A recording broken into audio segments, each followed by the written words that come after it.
Welcome to Man Does Tech, where I solve the problems you didn't even know you had. Start by listening critically to a representative audio sample. Check recording levels and aim for peaks around -6 dB to avoid clipping. Confirm your sample rate and bit depth, record at 44, 1 kHz or 48 kHz, and use 24-bit depth when possible.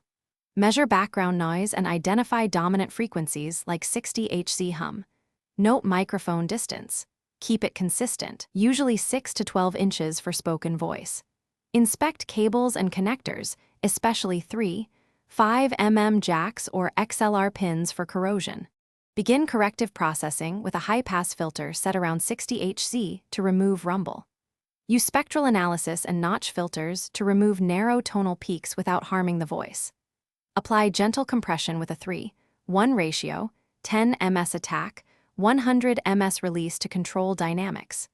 Reduce sibilance with a de-esser targeted at 5 kHz to 8 kHz or manually automate problem syllables. Perform noise reduction using a brief noise print and conservative reduction settings to avoid artifacts. Normalize or limit final output to roughly -1 dB true peak. Prevent problems by choosing reliable gear and good technique before recording. Use a cardioid XLR microphone and record at 48 kHz with 24-bit depth for optimal headroom.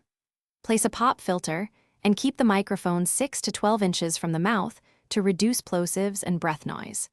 Treat the room with absorbers and bass traps and orient the mic away from reflective surfaces. Monitor levels in real time and record a brief test to check for noise, clipping, and tonal balance.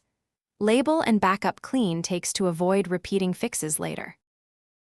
Thanks for watching. If you found this helpful, don't forget to like and subscribe.